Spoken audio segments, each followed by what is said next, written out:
All right, it is time to start our own starry night picture. We're starting with a blue crayon so we can plan where our picture is going to go. Now the sky is very important because this is the starry night, so we want to see the stars. We're going to start by putting in our land, but we don't want it to take up from our sky. So I'm going to start my land line towards the bottom. And our land is kind of a smooth, wavy line. There might be some hills, but it's pretty smooth.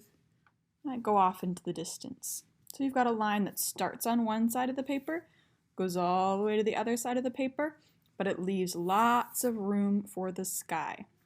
Go ahead, decide where your horizon line will go to mark your land.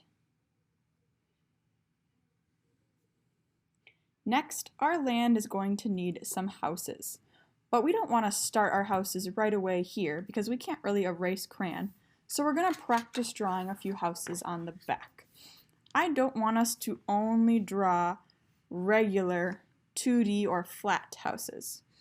I want us to practice drawing some 3D houses. So it starts with the square, just like this one, and then we have to copy these lines on the side. So my roof, I'm going to copy the line of my roof, copy the line of the side, and then I'm going to connect them with a diagonal line. So that line connects each of these points of my house. We're going to practice different sized houses, so I'll show you one that's even bigger. I've got my square, my triangle roof.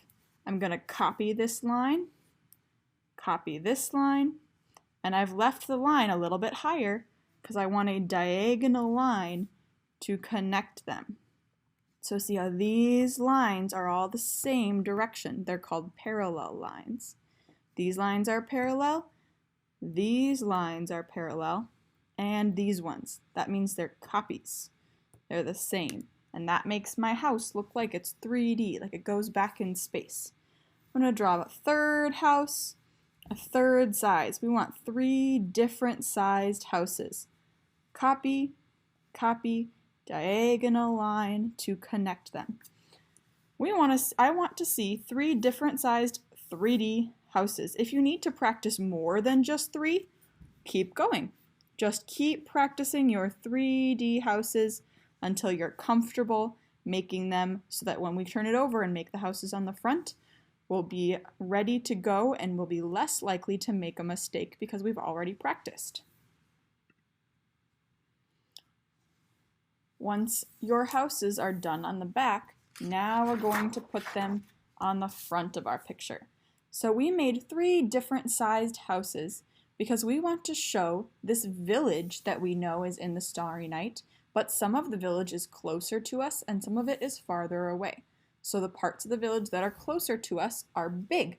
So my biggest house is going to be closest to me, which means it's on the bottom of the page.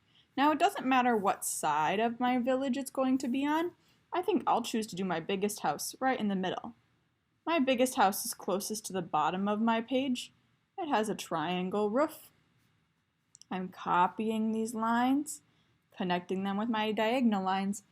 Now it crosses over my horizon line, but that's okay because we're going to paint our houses in the end, so we won't see that line in the background. So just focus on fitting them on the land. Now my medium house is a little farther away, so whether I do it over here or over here, it's going to be a little bit higher on my paper. I'm going to draw the front, I'm going to copy those lines and connect them, and then I need a small house that's far away. I think I'll choose to do it over here. Copying my lines, and I've got my small little house. Notice the biggest house is lowest on the paper, so it looks closest to us. This house is a little smaller, a little higher up, and this one's even smaller, really high up on the page, but it's not floating. None of my houses sit above my horizon line. They might cross over, but they're not floating above the horizon line. If I want to add another house, I could do another one in the background. You could add a few houses.